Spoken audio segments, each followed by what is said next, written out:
उपवास के शारीरिक एवं आध्यात्मिक फल। उपवास शरीर संबंधी परिणाम और आध्यात्मिक अनुभव अद्भुत है।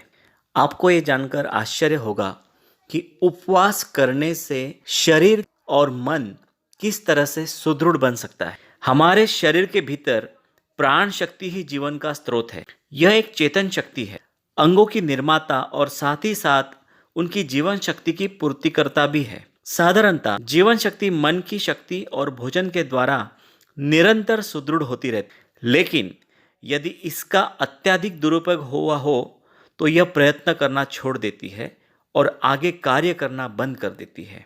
उदाहरण के लिए, इसकी शक्ति नेत्रों में क्षीण हो सकती है और तब आप ठीक प्रकार से देख नहीं सकते। जब शरीर की जीवन शक्ति क्षीण होना आरंभ हो जाती है तो कोई भी आहार इसको शक्ति प्रदान नहीं कर सकता और न ही वायु परिवर्तन उसे बल देता है। तब कुछ भी शरीर में ऊर्जा लौटा नहीं सकता। उपवास कार्यभार से बोझिल अंगों को, शरीर के इंजनों को और साथ ही जीवन शक्ति को भी अतिरिक्त कार्यभार छुटकारा दिलाकर विश्राम देता है। जब आप जीवन शक्ति को यह अनुभव करवाना बंद कर देते हैं कि इसका अस्तित्व बाहरी स्रोतों, आहार, जल, ऑक्सीजन और सूर्य प्रकाश पर निर्भर है, तो यह आत्मनिर्भर बन जाती है, स्वतंत्र हो जाती है। वर्ष के 365 दिन खाने के कारण अनेक प्रकार की बीमारियां उत्पन्न हो जाती है। भोजन में नियमबद्ध निरंतरता भी, चाहे शरीर को वास्तव में भोजन की आवश्यकता हो या ना हो, शरीर के लिए अभिशाप है। जितना अधिक आप जीभ के स्वाद पर ध्यान केंद्रित करेंगे, उतनी ही अधिक बीमारियां आपको होंगी। भोजन का आनंद लेना तो ठीक है, परंतु उसका दास बन जाना जीवन के विनाश का कारण है। आप प्रकृति के हानि क्यों पहुंचाने देते हैं? प्रकृति आपको दंड नहीं दे सकती। यदि आपको शरीर के साथ आसक्ति न हो या आप भोजन से बंधे न हो, आपको यह समझ लेना चाहिए कि जीवन शक्ति शरीर का पोषण करती है। हठधर्मी बने बिना मन को अधिकतम महत्व दे, इस उद्देश्य से कि इसकी शक्ति अधिक से अधिक विश्वसनीय बने। यदि आप अपने मन को अपने तन का दास बनने पर बल देंगे तो मन इसका बदला जरूर लेगा। ये अपनी शक्ति को छोड़ देगा, जिससे आपको अपनी सहायता के लिए किसी अन्य व्यक्ति अथवा वस्तु पर निर्भर रहना पड़ेगा। और यदि किसी रोगी का मन इतना कमजोर हो गया है कि उसकी बीमारी चिरस्थायी बन गई, तो कोई भी चिकित्सक अथवा दवा उस रोगी की सहायता नहीं कर सकता। 3/4 उपचार तो मन में ही निहित है। व्यक्ति को धीरे धीरे मन का अधिक से अधिक उपयोग करना सीखना चाहिए। ऐसा करने से आप समझ लेंगे कि मन एक उत्कृष्ट उपकरण है। आप जो भी आदेश देंगे, यह उसे जरूर करेगा। स्वास्थ्य एवं प्रसन्नता के लिए एकमात्र विधि और अधिकतम विवेकपूर्ण मार्ग आत्मनियंत्रण ही है।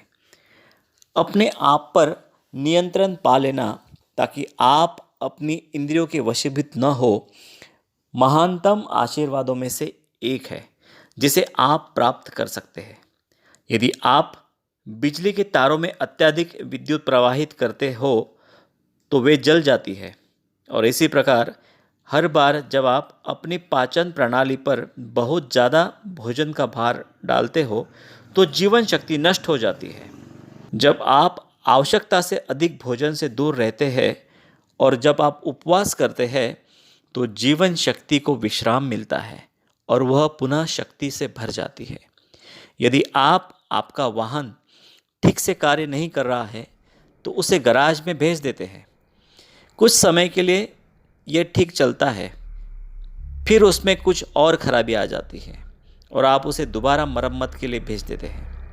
उसी प्रकार शरीर के लिए भी यही करना चाहिए। शरीर पर उपवास के अद्भुत प्रभाव पड़ते हैं।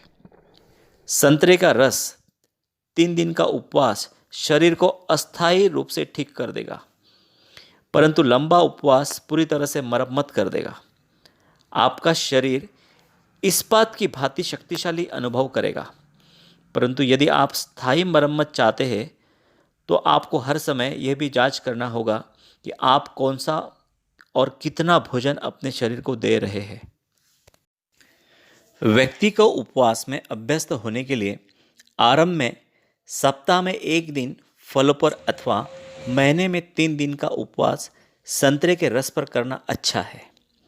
उपवासी व्यक्ति को मानसिक रूप से उन लोगों को तैयार रहना चाहिए जो तुरंत सहानुभूति प्रकट करेंगे और उससे कहेंगे कि यदि वह नहीं खाएगा तो बीमार पड़ जाएगा और मर जाएगा। यह सत्य है कि लंबे उपवास में आरंभ में कुछ दिनों में आपको कमजोरी महसूस हो सकती है, क्योंकि जीवन शक्ति भोजन पर निर्भर रहने की अभ्यस्त हो चुकी है। परंतु धीरे धीरे जैसे जैसे दिन बीतते जाते हैं आप कोई कमजोरी अनुभव नहीं करते। आपकी जीवन शक्ति और चेतना भोजन से अनासक्त हो जाती है। आप जान जाते हैं कि शरीर केवल जीवन शक्ति से ही पोषित होता है। उपवास के पीछे एक आध्यात्मिक गुण विज्ञान है। मनुष्य केवल रोटी से जीवित नहीं रहेगा। आपको धरती से 2 चीजें बांध के रखती है, श्वास और रोटी। निद्रा में आप श्वास या भोजन दोनों की ही आवश्यकता के प्रति शांतिपूर्वक अनजान रहते हैं। आपकी आत्मा देह चेतना से पृथक हो जाती है। ऐसे ही उपवास मन को उन्नत करता है। जिस प्रकार स्वप्न में प्रत्येक वस्तु का बोध आपके मन की रचना है, उसी प्रकार इस ब्रह्मांड में प्रत्येक शक्ति और वस्तु ईश्वरीय मन की रचना है। चेतन स्तर पर भी यदि आपके मन में यह विचार उत्पन्न हो गया हो कि उपवास से शरीर कमजोर हो जाएगा, तो यह वास्तव में कमजोर हो जाएगा। अथवा यदि आप उपवास रहे हैं और क्षण भर के लिए भी यह सोच ले कि यह आपको कमज़ोर बना रहा है, तो भी शरीर वास्तव में कमज़ोरी अनुभव करेगा।